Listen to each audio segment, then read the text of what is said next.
وَلَقَدْ يَسَّرْنَا الْقُرْآنَ لِلذِّكْرِ فَهَلْ مِن مُّدَّكِرٍ۔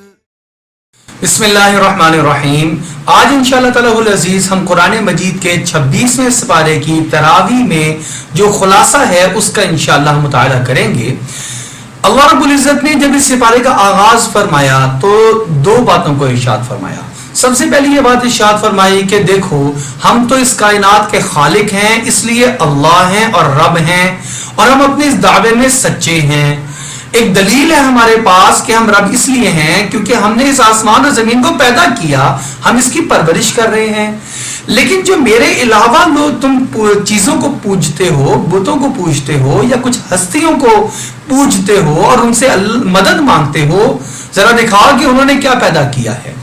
کیا تم کو انہوں نے پیدا کیا کہ وہ مالک بن گئے؟ کیا یہاں پر جتنی خیریں ہیں اور شر ہے کیا ان کو انہوں نے پیدا کیا ہے کہ وہ اس کے مالک بن گئے؟ ذرا دلیل تو دو۔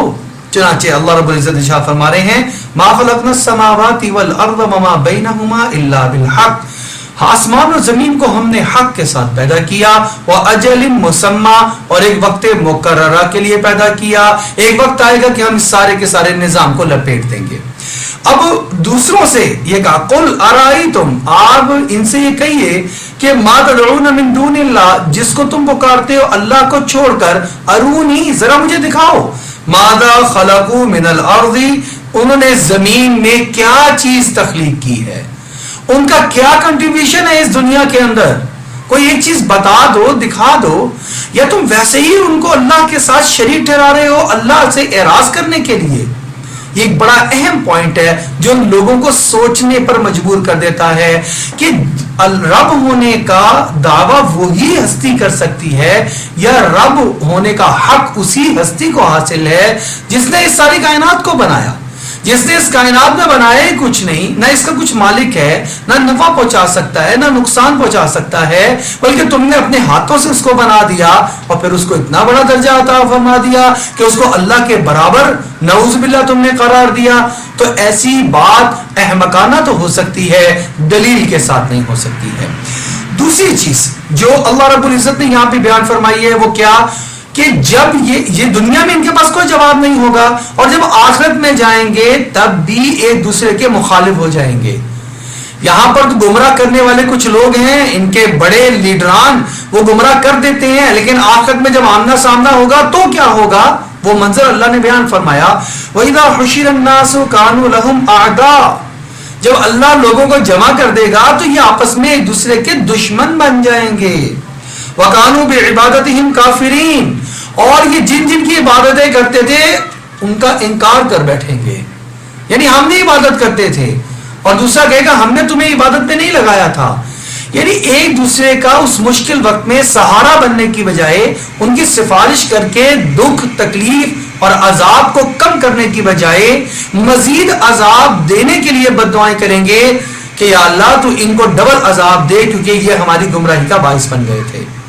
اور جو اس کے برعکس ایمان والے ہوں گے وہ ہر آن ہر گھڑی ایک دوسرے کی وہاں کی مشکل کو بھی حل کرنے میں معاون اور مددگار ہوں گے۔ قرآن پاک آئے گا اور آ کے اللہ کے سامنے سفارش کرے گا یہ مجھے پڑھا کرتا تھا یا اللہ اس کے گناہوں کو معاف فرما کر جنت میں داخل فرما دیجئے۔ ایک آدمی جا رہا ہوگا جنت میں، وہ دیکھے گا کہ کسی نے اس کو نماز کے لیے وضو فراہم کیا تھا، وضو کے لیے پانی فراہم کیا تھا، وہ کہے گا یا اللہ یہ میرا معاون و مددگار بنا تھا، آج میری سفارش قبول فرما کے اس کو جنت میں داخل فرما دے۔ آقا دو جہاں صلی اللہ علیہ وسلم اپنے امتیوں کی سفارش فرمائیں گے اور گناہ گار لوگوں کی سفارش فرما کر بھی معاون اور مددگار بن کر ان کو جہنم سے چھٹکارا دلا کر جنت میں داخلے کا ذریعہ اور سبب بن جائیں گے۔ گویا ایمان کی دوستی دنیا میں بھی قائم رہتی ہے اور فائدہ پہنچاتی ہے، اور ایمان والوں کی دوستی آخرت کے اندر سب سے زیادہ فائدہ پہنچانے والی ہوگی۔ لہذا دنیا میں رہتے ہوئے بھی اپنے ایمان والوں کے ساتھ دوستی اور تعلق کو اور اعمال صالحہ کے ساتھ تعلق کو مضبوط کرنا چاہیے۔ ایک پوائنٹ تو یہ تھا۔ دوسرا پوائنٹ جو اللہ رب العزت نے یہاں پر بیان فرمایا ہے وہ سورہ الفتح ہے۔ اللہ رب العزت کے پیارے نبی صلی اللہ علیہ وسلم نے خواب دیکھا کہ ہم مسجد الحرام گئے ہیں، کئی سال ہو گئے تھے مکہ نہیں گئے ہوئے تھے، مکہ کی محبت اور اس سے ملنے اور چاہت اور طواف کرنے کی تڑپ وہ دل میں موجود تھی، لیکن جا نہیں سکتے تھے۔ غزوہ بدر بھی ہو گیا، غزوہ احد بھی ہو گیا، اب موقع آ گیا صلح حدیبیہ کا کہ آپ صلی اللہ علیہ وسلم نے خواب دیکھا، صحابہ کو تیار کیا، 1400 صحابہ ساتھ ہوئے اور مقام حدیبیہ پر پہنچے تھے کہ ادھر مشرکین مکہ کو بھی خبر ہو گئی۔ انہوں نے کہا یہ تو ہماری بڑی سبکی ہے، ان کو اس سال تو نہیں آنے دیں گے، اور یہ کیوں آنا چاہتے ہیں؟ پہلے ہمارے اتنے سرداران مکہ کو مار چکے ہیں۔ غرض وہاں پر ایک صلح ہوئی، بات چیت کرنے کے لیے سیدنا عثمان غنی رضی اللہ تعالیٰ کو مکہ المکرمہ بھیجا گیا۔ وہاں پر دو واقعات پیش آئے۔ ایک تو یہ ہوا کہ انہوں نے کہا آپ ہمارے سردار ہیں، آپ تو ان کے ساتھ ہیں بے شک، لیکن آپ ہمارے سردار ہیں، آپ اس طرح کریں کہ آپ خود آئے ہیں تو طواف کر لیجئے۔ یہ ایک امتحان کا موقع تھا۔ انہوں نے کے دل میں یہ فوراً خیال آیا اور انہوں نے جواب دیا کہ میرے پیارے محبوب جناب محمد مصطفیٰ صلی اللہ علیہ وسلم تو مقام حدیبیہ پر روک دیے جائیں، ان کے ساتھ صحابہ وہاں پر روک دیے جائیں، میں اگر بات چیت کے لیے آیا مجھے موقع بھی مل جائے، میں ان کے بغیر طواف نہیں کروں گا، میں اس جماعت کے ساتھ شامل ہوں، میرا موقف وہی ہے، میں ان کا نمائندہ ہوں، اس لحاظ سے میں اگر طواف کروں گا تو اپنے آقا جناب محمد مصطفیٰ صلی اللہ علیہ وسلم اور صحابہ اور ساتھیوں کے ساتھ مل کر کروں گا۔ دوسری بات یہ ہوئی کہ انہوں نے یہ دیکھنے کے لیے کہ مسلمان جو ہیں وہ کتنے لڑائی کے موڈ میں ہیں، وہاں پر یہ خبر پہنچا دی کہ سیدنا عثمان غنی رضی اللہ تعالیٰ کو شہید کر دیا گیا۔ وہاں پر سب اکٹھے ہوئے اور ایک بیعت ہوئی ہے، اس کو بیعت علی الموت بھی کہتے ہیں، بیعت رضوان بھی کہتے ہیں، اور اللہ کے پیارے نبی صلی اللہ علیہ وسلم نے بھی دوسرا ہاتھ اوپر رکھا اور فرمایا کہ یہ عثمان کی طرف سے ہے۔ اللہ رب العزت نے آیات نازل فرما دی۔ کیا نازل فرمائی؟ اللہ جل شانہ نے اس کے بارے میں ارشاد فرمایا ان الذين يبايعونك انما يبايعون الله، اے نبی علیہ السلام جنہوں نے آپ کے ہاتھ پر بیعت کی در حقیقت انہوں نے اللہ کے ساتھ بیعت کر لی ہے۔ ید اللہ فوق ایدیہم، ان سب کے ہاتھوں کے اوپر اللہ کا ہاتھ، یعنی اللہ کی مدد ساتھ سب تیار ہو گئے، ہم بغیر قصاص لیے یہاں سے واپس نہیں لوٹیں گے۔ یہ تیور جب مشرکین مکہ نے دیکھے تو ڈر گئے، فوراً پیغام پہنچایا خیر و عافیت سے ہیں اور ان کو بھی واپس پہنچا دیا گیا۔ یہ واقعہ اور اس کے بعد پہ جو تحریر لکھی گئی وہ بظاہر مسلمانوں کے خلاف تھی۔ ایک تو یہ بات تھی کہ اس سال چلے جائیں اگلے سال آئیں اور اسلحے کے بغیر آئیں، اور جو ہمارا یہاں سے مسلمان ہو کر ادھر چلا جائے گا اس کو آپ واپس لوٹائیں گے۔ آپ کی طرف سے کوئی واپس مشرک بن کر ادھر ہماری طرف آ گیا ہم اس کو واپس نہیں لوٹائیں گے۔ یہ بظاہر بڑی سخت شرائط تھیں۔ آپ صلی اللہ علیہ وسلم نے بھی بظاہر اور صحابہ نے بھی جذبات کی قربانی دے کر اللہ کے حکم سے اس معاہدے کو کیا، لیکن آنے والے وقت میں بتایا کہ یہ معاہدہ مسلمانوں کے 100% حق میں تھا، اور اللہ جل شانہ نے اس کے اندر وہ مدد اور نصرت فرمائی کہ جس کے بعد اگلے سال گئے اور عمرہ بھی کیا۔ اور ایک بڑی جو اہم بات ہے کہ جو مشرک ہو کر ادھر چلا گیا واپس، وہ ہمارے کس کام کا، ہم اس کو کیوں لینے کے لیے جائیں؟ اور جو مسلمان ہو گیا وہ چاہے ادھر آ جائے اور چاہے ان کے اندر رہے، اس سے کوئی فرق نہیں پڑتا، بلکہ ان کے اندر رہے گا تو زیادہ ایمان کی اور دعوت اللہ کی محنت کرے گا۔ وہاں ابھی ایک مسلمان ہے، وہ چند ہی دنوں کے اندر اپنے ساتھ مزید مسلمان کر کے اپنی جماعت کو اور زیادہ مضبوط بنا لے گا۔ اس لیے ہر ایک شک میں وقت نے ثابت کیا مستقبل میں کہ ہر ایک شک میں مسلمانوں کے لیے خیر ہی خیر ہے۔ اسی لیے قرآن نے کہا انا فتحنا لک فتحا مبینا، ہم نے آپ کو فتح مبین عطا فرما دی۔ بعض لوگ کہتے ہیں اس کے فوراً بعد غزوہ خیبر ہوا، اس میں اللہ نے بہت سارا مال غنیمت اور بہت ساری جگہ فتح کروا دی، اور اس کے ہی چند سال کے بعد مکہ فتح ہو گیا۔ گویا یہاں جذبات کی قربانی دلوا کر اللہ نے فتح مکہ کی بشارت بشارت اسی موقع پر دے دی تھی. یہ بہترین ایک عملی نمونہ ہے آپ صلی اللہ علیہ وسلم کی حیات مبارکہ کا. مسلمان جب کبھی بھی اللہ کی رضا کے لیے جذبات کی قربانی کریں گے اللہ ان کو اور بلند فرما دیں گے. اسی سپارے کے اندر ہمیں ایک اور چیز ملتی ہے کہ آپ صلی اللہ علیہ وسلم جب سامنے صحابہ کے موجود تھے تو چند آداب بتا دیے گئے. ان آداب کی رعایت رکھنا ضروری. وہی آداب آج بھی جب ہم روضہ اقدس پر حاضری دیتے ہیں ان آداب کی رعایت رکھنا ضروری ہے. سب سے پہلی بات کیا فرمائی؟ لا تقدموا بین یدی اللہ ورسولہ. کچھ لوگ آئے تھے آ کر آپ صلی اللہ علیہ وسلم کا معلوم کیا، اعرابی تھے، دیہاتی تھے.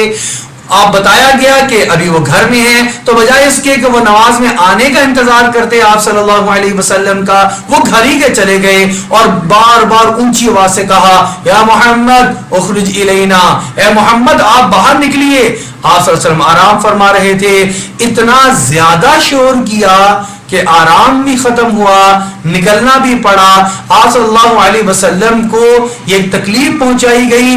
اللہ نے سورہ حجرات پوری سورت نازل فرما کر ظاہری آداب جن کا رعایت رکھا جائے گی اس کو بیان فرما دیا.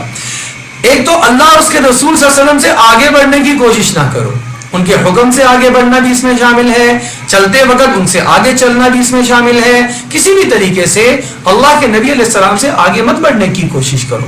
دوسری چیز فرمائی یا ایھا الذین آمنوا لا ترفعوا اصواتکم فوق صوت النبی.